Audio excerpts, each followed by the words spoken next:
بسم الله الرحمن الرحيم. الحمد لله رب العالمين، والصلاة والسلام على نبينا محمد وعلى آله وأصحابه أجمعين. اللهم علمنا ما ينفعنا وانفعنا بما علمتنا وزدنا علما وفقها وإخلاصا وعملا متقبلا. أخواني وأخواتي بارك الله فيكم، اليوم عندنا آخر 3 صفحات من سورة التوبة. بالعادة احنا عندنا البث يكون هيك ضئيل، يعني ما بكون عدد كثير، لأنه عندنا قرآن تفسير كتاب الله عز وجل، أو يعني تدبر كلام الله سبحانه وتعالى، فالزوار تبعنا قلة، ماشي. لذلك لو كان معنا 5 احنا بنتابع باذن الله تعالى. لا حضر ما في ابو حميد، عشان ما حد يحضر حدا. اذا فتحت لك تفتح لباقي الاخوه، يعني خليه بس على الصامت عشان تسمعوا، خليهم يتسمعوا. انت شو زعلان؟ خليه يتسمعوا بس، حس حاله سكرتهم وبيهرب لحاله، ماشي. نعم، جاهزين شباب؟ وصلنا في سوره التوبه الى الصفحه 205 الايه 112. قال تعالى: اعوذ بالله من الشيطان الرجيم. التائبون العابدون الحامدون السائحون الراكعون الساجدون الآمرون بالمعروف والناهون عن المنكر والحافظون لحدود الله وبشر المؤمنين. هذه هي صفات المؤمنين. يعني قال تعالى: التائبون هم الذين يتوبون كلما وقعوا في معصية، يتوبون إلى الله سبحانه وتعالى. العابدون هم الذين يطيعون الله عز وجل، فالعابد ممكن أن يقع في المعصية ثم يتوب إلى الله. فالتائبون كثيرين التوبة، كلما وقع في أمر يعود يتوب إلى الله عز وجل. العابدون هو الذي يعني لا يعبد إلا الله سبحانه وتعالى، لكن هل يصدر أخطاء؟ نعم، يصدر منه أخطاء. الحامدون كثيرين الحمد، الذين يحمدون الله. السائحون هم المجاهدون في سبيل الله، الذين يسيحون في البلاد، كما قال النبي صلى الله عليه وسلم: سياحة أمي الجهاد في سبيل الله. نعم. الراكعون الساجدون، هذه الصلاة. الآمرون بالمعروف والناهون عن المنكر، وأيضا هذه من صفات المؤمنين. والحافظون لحدود الله، يعني كيف يحافظون حدود الله؟ يعني ما يعصون الله متقصدين، حاولوا دائما أن يبقوا دائما داخل حدود الله، يعني المتقين، ماشي. وبشر المؤمنين. قال تعالى: ما كان للنبي والذين آمنوا أن يستغفروا للمشركين ولو كانوا أولي قربى من بعد ما تبين لهم. نعم، من بعد ما تبين لهم أنهم أصحاب الجحيم. يعني إذا واحد عنده أب نصراني، واحد أسلم وعنده أبو نصراني، مثل الواحد اللي التقيت فيه من الجمعة البارحة واليوم جه صلى معنا، شاب عمره شيء 15 سنة من عائلة نصرانية كاينين، ومن 4 سنوات دخل الإسلام هو وأمه، لكن أبوه وأخواته بعد كفار بعد النصارى، لكن دخل الإسلام هو وأمه الحمد لله، ومسمي حاله عبد العزيز من نيجيريا. تعرفت عليه والله إنسان كثير بينته كويس، أخذ رقم تليفوني على أساس نلتقي إن شاء الله، يصير يجي عندي على الدرس عشان نتعلم لغة عربية. نعم. فالإنسان إذا مات أبوه مشرك أو ماتت أمه مشركة، ما يجوز يقول الله يرحمه أو اللهم اغفر له. ليش؟ لأنه مات على الكفر، فما يجوز. فأبو طالب عليه السلام، أبو طالب كان درعا للنبي عليه السلام صلى الله عليه وسلم، وظل 40 سنة يحميه، لكن بالنهاية مات على الكفر. والنبي يعني أراد أن يدخل الإسلام، لكن الله قال للنبي صلى الله عليه وسلم: إنك لا تهدي من أحببت ولكن الله يهدي من يشاء. طبعا كثير من الناس يظنون أن المشيئة هنا لمين؟ المشيئة لله، لا، هنا المشيئة للعبد، والله مشيئته فوق مشيئة العبد. قال تعالى: وما تشاءون إلا أن يشاء الله. وعليكم السلام ورحمة الله وبركاته يا دكتور، نورت، الله يبارك فيك يا رب ويحفظك ويرفع قدرك، الله يبارك فيك يا رب، فرصة طيبة جيت لعنا. ماشي يا إخواني. قال تعالى: إنك لا تهدي من أحببت ولكن الله يهدي من يشاء. هذه المشيئة لمن؟ هي للعبد. أي يا محمد لا تستطيع أن تهدي قلب عمك للإيمان إلا إذا شاء عمك الهداية. فإذا شاء عمك الهداية فالله يحب يهدي كل الناس، لكن المشيئة لمن هون؟ المشيئة للعم. أي نعم، الله يبارك فيك، حياك الله، الله ينور قلبك يا أبو أخي دكتور رامي. ماشي يا إخواني. ما كان استغفار النبي إلا وعدنها، فلما تبينه أن عدو تبرأ. نعم، تبرأ منه. ما يجوز واحد يستغفر غير المسلمين. احنا عايشين بأوروبا هلا، شفنا واحد كافر نقول له اللهم اغفر له، ميت ما بيش الحال، لكن هل ندعو له هو عايش؟ نعم، نسأل الله أن يهديه يا رب، أسأل الله يهديهم جميعا. لكن إذا كان ميت خالصين، انتهى الموضوع، ما عاد فيه، ما عاد لك علاقة فيه، صار عند رب العالمين، أدى ما عليه. لكن هو حي تدعي له، تحسن إليه، الطعميشة أكلة طيبة من الأكلات السورية اللي عندنا، يعني بتضيفه أكلة طيبة معلم، بتزوره بيزورك، بتاكل عنده حلال، يعني مثل شاي، قهوة، مي، خبز شيء حلال يعني ما في مشكلة إن شاء الله. ما تجالسوا على الخمر، ما تجالسوا على المحرمات، ما تحضر حفلات فيها اختلاط. ماشي، فرق بين انك تقسط اليه ومنك تروح تميع دينك معه. فبالنهاية ما يجوز أن الإنسان يقول لغير الكافر الله يرحمه، أقول اللهم اغفر له، ما بيجوز أبدا. كان نصراني، كان يهودي، كان بوذي، كل ملة الكفر، كل من لا يشهد أن لا إله إلا الله وأن محمد رسول الله ما يجوز لك. نعم، تفضل اسأل أخي العزيز. نعم، قال تعالى ما كان، يعني لا يجوز، ما كان لا بالماضي والآن والمستقبل للنبي والذين آمنوا، أليس مؤمنين أنتم إن شاء الله، أن يستغفروا للمشركين ولو كانوا أولي قربى من بعد ما تبين لهم أنهم أصحاب الجحيم. سجلت فيديو من 2.5 تقريبا عن هذا الموضوع على التيك توك. هون صارعوني المسلمين أكثر من النصارى قليل محكم، أما المسلمين فضحوني. ليش التشدد وليش ما تسمح له، وبإيدك الرحمة والجنة عندك وخليها ربك. ماشي، قال تعالى هاي الآية بعد اللي ذكر الأخ، وما كان استغفار إبراهيم لأبيه إلا عن موعدة وعدها إياه، يعني إبراهيم وعد أباه أن يستغفر له فأتم ذلك، فلما تبين له أنه عدو لله يعني لغير مسلم تبرأ منه إن إبراهيم لأواه حليم. كلمة أواه يعني إنه يعني مثل الصبور، كلمة صبور ظل يتأوه، يقول هيك كلمة يعني يتنهد. نعم. شو سؤال أخ؟ إذا الواحد اشترى ذهب أونلاين والشحن كان بعد فترة، هل هذا يعتبر ربا؟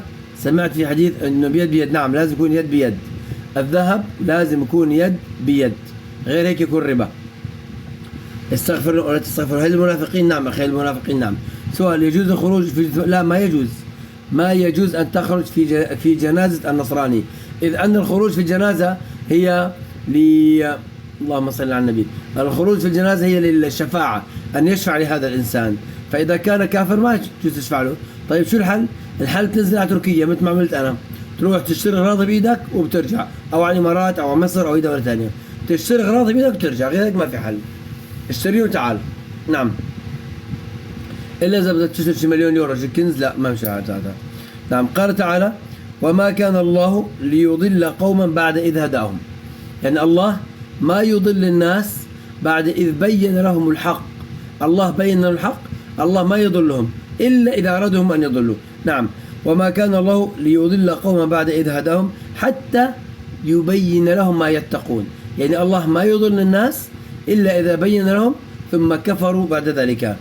إن الله بكل شيء عليم، يعني الله عز وجل أرسل الأنبياء ليدلوا الناس على الطريق الصحيح، وبالنهاية الهداية والضلال بيد الله سبحانه وتعالى. فإذا أراد الإنسان أو اختار الهداية هداه الله، وإذا أراد الضلالة أضله الله سبحانه وتعالى. لكن الله ما يضل الناس إلا بعد أن يبين لهم طريق الخير وطريق الشر، فمن اختار الخير أعانه الله على الهداية، ومن أراد الشر أضله الله في طريقه. نعم، حتى يبين ما يتقون إن الله بكل شيء عليم. قال تعالى إن الله له ملك السماوات والأرض يحيي ويميت سبحانه وتعالى. هذا مفهوم أن الله هو الملك يعني له الملك، ملك السماوات والأرض، يحيي ويميت يعني يحيي ناس ويميت ناس.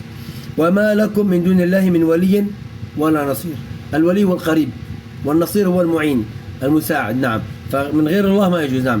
طيب، أخذ العزاء لأهل الميت النصراني ما بيأثر. قل له مثلا تقول له الله يرحمه، لا، قل له هون عليك، هذا حال الدنيا، كلنا على الطريق، كلنا سوف نموت، ماشي، اصبر، يعني صبره. لكن ما تقول له عظم الله أجركم، ما تقول له ارحم ميتكم، ما تقول له الكلمات هاي ما يجوز. نعم. نعم، بارك الله فيك. مهم يا إخواني، الله ما يضل الناس إلا أن بعد يبين لهم، فالله يهدي من يشاء ويضل من يشاء بعد اختيار عبد، فالعبد مخير بنيته يعني يختار فعله، ثم الله يخلق له الأفعال.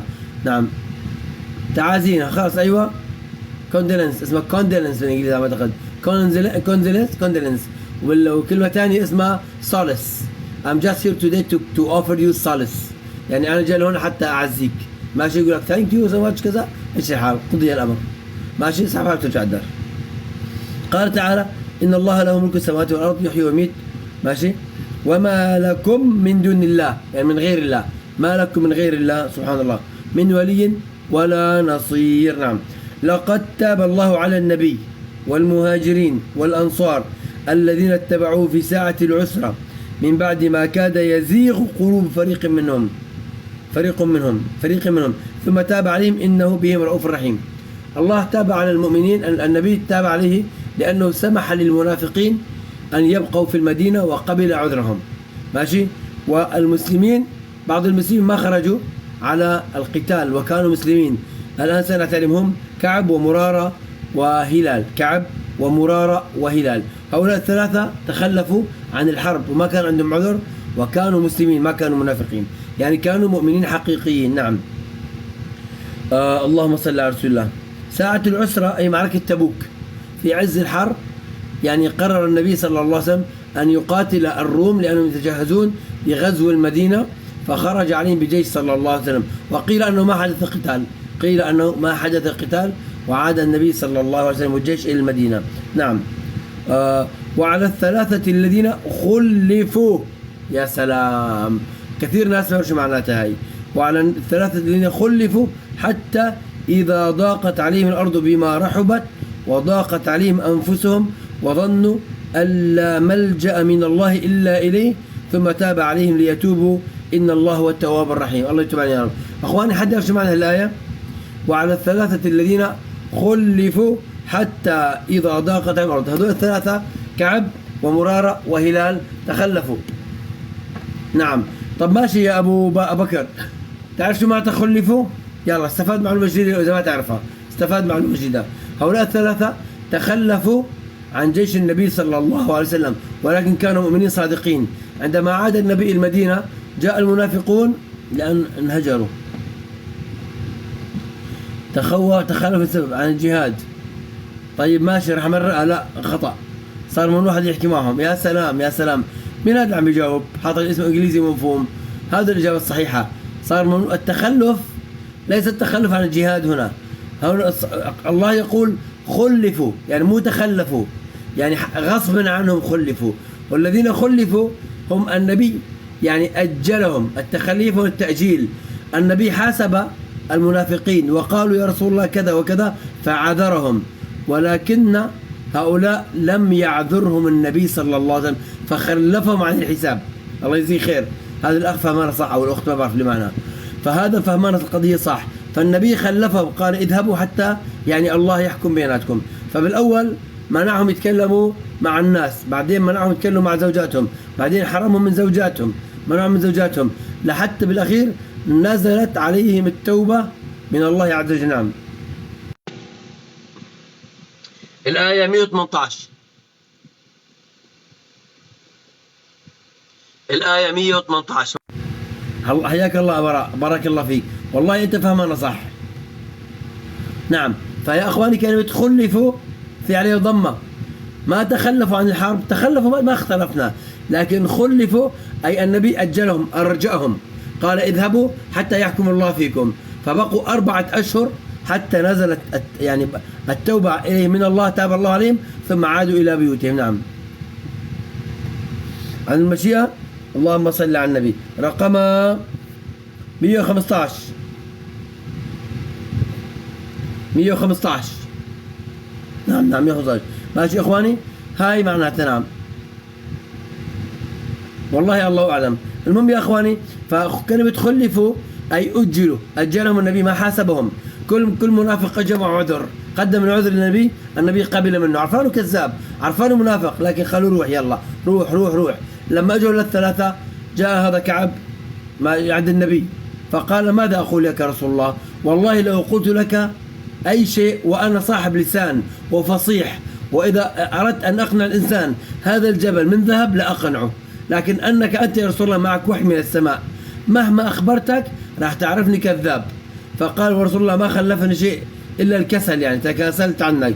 فقالوا اذهب. إجا الثاني كذلك وإجا الثالث كذلك، فقال اذهبوا حتى يحكم الله فيكم، فبعدين أنزل الله براءتهم. نعم. نعم خلفوا. نعم هم تخلفوا لكنهم صدقوا رسول الله وما كذبوا مثل لا أخي، خلفوا خلفوا أي أجلوا ما تحاسبوا دغري، ما أعطاهم لا العفو ولا العقابة. خلفوا عن الحكم، خلفوا عن الحكم ما حاكمهم الله دغري النبي صلى الله عليه وسلم. قال تعالى وعلى الثلاثة الذين خلفوا حتى يعني إلى أن خلفوا إلى أن ضاقت عليهم الأرض بما رحبت ماشي، وضاقت عليهم أنفسهم يعني ضاقت عليهم من جلده ضاق ماشي، وظنوا أن لا ملجأ من الله إلا إليه ثم تاب عليهم ليتوبوا إن الله هو التواب الرحيم. اللهم تب علينا كما تبت عليهم يا رب، يا رب تب علينا يا أخوان. شفت معنى الأخي؟ هذا المعنى أبو بكر. نعم فقط هؤلاء الثلاثة خلفوا أي أجلوا عن العقوبة. أبو بكر خلفوا أي أجلوا عن الحساب. النبي ما عذرهم كما عذر المنافقين، قال اذهبوا. نعم كلمة الظن طيب ماشي. الظن هي أن الإنسان يكون عنده معلومات حول موضوع معين بحدود 80%، فإذا كان عنده معلومات 80-90%، يعني عندك قضية شفت شغلة أنت اشتبهت بأمر لكن عندك معلومات 80-90%، هذا يسمى ظن، وهذا أعلى مراتب الشك. أما إذا كان عندك معلومات 50-50%، هذا يسمى نعم هذا يسمى شك، لأنه معلوماتك 50-50. أما إذا كانت معلوماتك قليلة جدا يعني بحدود 20% وفيها تهمة تسمى ريب. لذلك قال تعالى ذلك الكتاب لا ريب فيه، ما قال لا ظن ما قال لا شك، لا أدنى من ذلك، لا ريب فيه يعني ما فيه أدنى شك ولا فيه اتهام أيضا. لذلك نعم الذين يظنون لاقوا ربهم. لذلك بعد هاي الإجابة الآية لذلك أحيانا الله يستعمل الظن بمحل اليقين لقربه من اليقين. قال تعالى ولما رأى المجرمون النار فظنوا أنهم مواقعوها، خلاص تأكدوا. فالظن يأتي بمعنى اليقين أحيانا، أما الظن وليس يقين، الظن تحت سقف اليقين. اليقين 100%، الظن 80-90%، الشك 50-55-45%، واليقين 20. الشك الريب 20 أو 10 مع اتهام. الريب هو الاتهام، الارتياب هو الاتهام، الشك الذي فيه تهمة ماشي إخواني، مو أي شك عادي، لازم يكون شك وفيه اتهام أيضا ماشي. لذلك الله عز وجل قال يا أيها الذين آمنوا اجتنبوا كثيرا من الظن، ما قال شك ولا قال ريب. الظن يعني إذا كان عندك معلومات 90% ما لازم تتكلم لحتى يكون عندك يقين 100%. تخيل دقة الإسلام. الله عز وجل سألني أحد أخوة مرة قال يا محمد لماذا الله أحيانا يضرب أمثلة بالأمور الكبيرة وأحيانا يضرب بالأمور الصغيرة دقيقة جدا؟ قلت حسب الموقف. إذا أراد الله أن يضخم الموضوع يذكره بالأمور الكبيرة، وإذا أراد أن يحقر الموضوع يضرب أمثلة بالأمور الصغيرة، كما قال تعالى أعوذ بالله من الشيطان الرجيم إن الله لا يستحيي أن يضرب مثلا ما بعوضة فما فوقها ماشي، أو أحيانا يضرب أمثلة بالسماوات والأرض ماشي. فلذلك المثل يختلف. فالله سبحانه وتعالى يعني يضرب مثل بالظن، يقول ابتعدوا عن الظن اللي هو أفضل شيء، اللي هو قريب من اليقين. تخيل حتى تبقى بيوتات مسلمين محفوظة وما يكون في إشاعات كثيرة. اليوم واحد يسمع خبر بدون ما يتأكد أصلا دغري ينشره إلا ما رحم ربي طبعا ماشي يا إخواني. نعم قال تعالى وعلى الثلاثة الذين خلفوا حتى يعني إلى أن، حتى بمعنى إلى أن. نعم حتى يعني إلى أن. شو اسمه بالإنجليزي هاي إلى أن؟ طيب إلى أن ماشي. ضاقت عليهم الأرض بما رحبت 4 شهور، وضاقت عليهم أنفسهم وظنوا أن لا ملجأ من الله إلا إليه ثم تاب عليهم ليتوبوا. اللهم تب علينا نتوب يا رب. إن الله هو التواب الرحيم، يعني الله هو كثير التوبة ويقبل التوبة عن عباده سبحانه وتعالى. يا أيها الذين آمنوا اتقوا الله وكونوا مع الصادقين. اتقوا الله، شو معنى اتقوا الله يا أبو بكر؟ كمان محمد كل أخوة المعنى، شو معنى اتقوا الله؟ نعم كمان ظن الفرق، ما شفتهم الله ما منتبه له، وظن أنه الفرق. نعم صار يبارك لهم الصحابة ماشي، ما انتبهت الطريقات. طب ماشي يا إخواني ماشي. شو معنى هون اتقوا الله؟ نعم القصة مؤثرة جدا والله، بس هلا ليس بابها، يعني ما بنفتح كتاب خصوصا عشان نلحق نخلص صفحة. خوف والخشية لا، والله إن الأرض تبدلت من تحت قدمي وليس في الأرض التي سبحان الله. التقى معنى الحذر أحيانا، نعم، وهذا المعنى الحقيقي. اتقوا الله يعني مو خافوا من الله، امبارح شرحتها بالإنجليزي بالمسجد كل مرة شرحناها. نعم، تقوى الله أن تبتعد عما نهاك الله. تقوى الله هو أن لا يراك الله حيث منعك ولا يفقدك حيث أمرك، هذا تقوى الله. تقوى الله أن تجتنب ما حرم الله، هذا التقوى. ماذا اتقى؟ من تقى، أي اتقى يعني وقى نفسه، حمى نفسه. وأنت اتق الله أي ابتعد عن الذنوب المعاصي مشان تحملها. فالمتقين هم الذين لا يتقصدون المعاصي، المتقين هم الذين لا يتقصدون المعاصي، وإذا وقع من شيء يعودون إلى الله سبحانه وتعالى. نعم. أو اتقوا النار، اتقوا النار يعني اجعلوا وقاية بينكم وبين النار. نعم، احذروا النار، الاجتناب. نعم. ابن عمر رضي الله عنه كان تاجرا، فكان يقول، فكان تاجر يأخذ مال، فقال كنا نجعل حاجزا بيننا بين الحلال وبين مالنا. يعني إنسان يربح بآخر النهار بيطالع 20% من ماله هيك مشان ينقي ماله، عشان ما يضل فيه شيء أبدا. يعني لعله يكون صار في شيء خطأ فبنقي 20% من ماله 30% مشان يخلي الباقي الصافي له. نعم.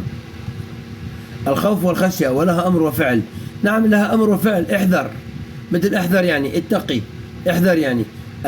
التقى، مادة التقى هي من الوقاية والحماية، ماشي؟ يعني الإنسان يتقي شر الأشرار. كيف يتقين؟ يعني حاول يتجنبهم، يعني التقى التجنب. نعم.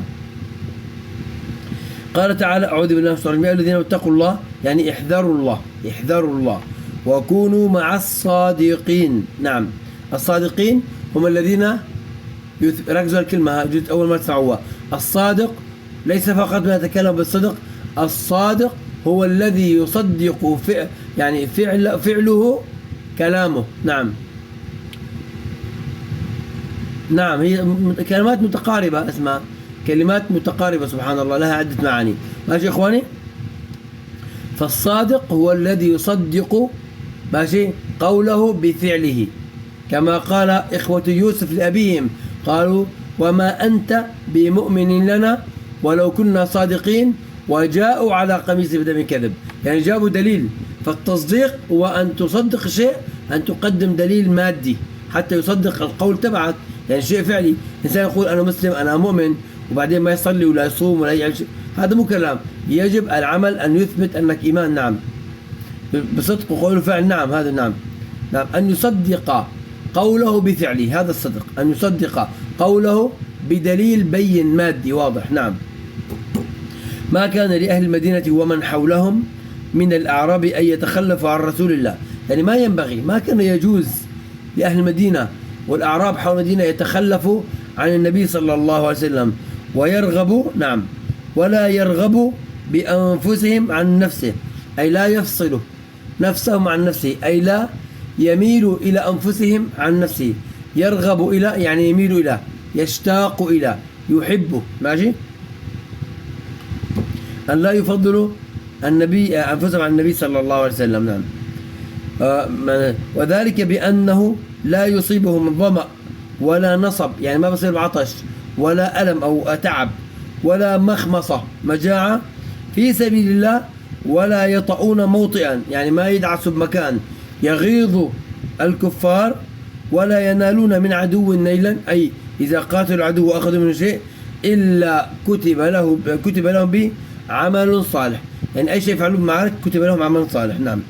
إن الله لا يضيع أجر المحسنين. المحسنين هو الذي إذا أسيء إليه بادر بالإحسان، يعني إذا إنسان أحسن إليك فأحسنت إليه، هذا مو إحسان، لا. الإحسان أنك تحسن لمن يسيء إليك. إنسان أساء إليك، سبك، أكل مالك، اتهمك، عند ذلك أنت تحسن إليه. أما رد الإحسان بالإحسان فهذا من باب رد المعروف بالمعروف وليس من باب الإحسان. أما الإحسان هو أن تحسن إلى من أساء إليك، كما قال تعالى في سورة النور على ما أعتقد، قال تعالى ولا يأتل أولي الفضل منكم، بعد أن اتهموا بنته لأبو بكر الصديق بالزنا قال ولا يأتل أولي الفضل منكم والسعة أن يؤتوا أولي القربى واليتامى والمساكين والمهاجرين في سبيل الله وليعفوا وليصفحوا. هؤلاء اتهموا طيب مو الإحسان أن تعبد الله؟ نعم هذا الإحسان، أن تعبد الله كأنك تراه، فإن لم تكن تراك فهو يراه. طب من آثار هذه العبادة أن الإنسان إذا أساء إليك تحسن إليه، هذا معناته الإحسان هو أن تعبد الله كأنك تراه فإن لم تكن تراه. أما المحسن، من هو المحسن؟ الذي يعيش هذه الحالة فيكون دائما مع الله سبحانه وتعالى، فإذا أساء إليه الناس أحسن إليهم لأنه يعلم بأن الله يرى. هي المعنى نفسه، لكن هناك فرق بين الاسم وبين الفاعل. الفاعل المحسن والإحسان. الإحسان فعل الخير، أن تعبد الله كأنك تراه. وعليكم السلام يا الروم. فإن لم تكن تراه فإنه يراك. لكن المحسن هو الذي أسأت إليه فسامحك وأحسن إليك ثم كافأك بعد ذلك، هذا يسمى المحسن. نعم. فقال تعالى: أعوذ بالله من الشيطان الرجيم. نعم. إن الله لا يضيع أجر المحسنين، أي الذين يحسنون إلى الناس، يكونون حسن مع الناس. نعم. قال تعالى أيضا: أعوذ بالله من الشيطان الرجيم: ولا ينفقون نفقة صغيرة ولا كبيرة ولا يقطعون واديا إلا كتب لهم ليجزيهم الله أحسن ما كانوا يعملون. يعني حتى السفر والتعب والوديان كله مكتوب أجره عند الله جل. وما كان لهم بالمناسبة النبي صلى الله عليه وسلم قال لهؤلاء الناس المهاجرين الذين ذهبوا 400 كيلومتر بالصحراء وتركوا ثمارهم الناضجة على الأشجار، يعني وقت القطف، ثم هاجروا في سبيل الله أو ذهبوا للجهاد في سبيل الله، فالله عز وجل يعني أحب الناس هذول جدا ومدحهم جدا. قال تعالى: ولا ينفقون نفقة صغيرة ولا كبيرة ولا يقطعون واديا إلا كتب لهم ليجزيهم الله أحسن ما كانوا يعملون، إن الله يجزيهم بأفضل ما تعبوا. نعم. وما كان المؤمنون لينفروا كافة، يعني ليس المؤمنين يجب أن يجاهدوا كافة، هذا جهاد الطلب. جهاد الطلب يعني بلد عم تحاربنا وحابين نغزوها، فبهالحالة اسمه جهاد الطلب. فلو ما الناس كانت تعبانة كان عنده عذر ما في مشكلة، أما جهاد الصد ما في يعني عذر حدا. قال تعالى: وما كان المؤمنون ينفروا كافة فلولا نفر من كل فرقة منهم طائفة، يعني ما يجب أن تخرج كل الناس للجهاد، لابد أن يبقى هناك علماء يتعلمون الدين فإذا رجعوا إلى أهلهم يعلموهم. نعم. ليجزيهم أحسن ما كانوا يعملون. وما كان المؤمنون لينفروا كافة، ليس يجب أن يعني يخرجوا كافة للجهاد. فلولا نفر من كل فرقة طائفة ليتفقهوا في الدين ولينذروا قومهم إذا رجعوا إليهم لعلهم يحذرون. ماشي إخواني؟ نعم. نعم. جهاد الطلب فرض كفاية، جهاد الطلب الله يبارك فيك يا رب. آخر صفحة بالتوبة يا شباب يا رب. هنشرب مي بعدين نكمل إن شاء الله.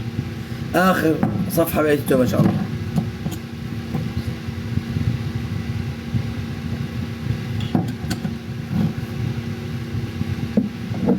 بعد من سورة يونس: الذي أبقى إلى الفلك. والله قال في يونس: ظن أن لن نقدر عليه. هل يونس شك في قدرة الله؟ نأتي إليه في وقتها إن شاء الله إن قدر الله البقاء واللقاء. قال تعالى: يا أيها الذين آمنوا قاتلوا. تعرف ما قال اقتلوا؟ قاتلوا الذين يلونكم من الكفار وليجدوا فيكم غلظة، يعني ردوا أنفسكم أعداءكم في الكفار. نعم. وليجدوا فيكم غلظة واعلموا أن الله مع المتقين. المتقين من؟ الذين لا يتجاوزون حدود الله سبحانه وتعالى. وإذا ما أنزلت سورة فمنهم من يقول أيكم زادته هذه إيمانا، المنافقون. نعم. فأما الذين آمنوا فزادتهم إيمانا وهم يستبشرون، وأما الذين في قلوبهم مرض، المنافقون، مرض يعني شك،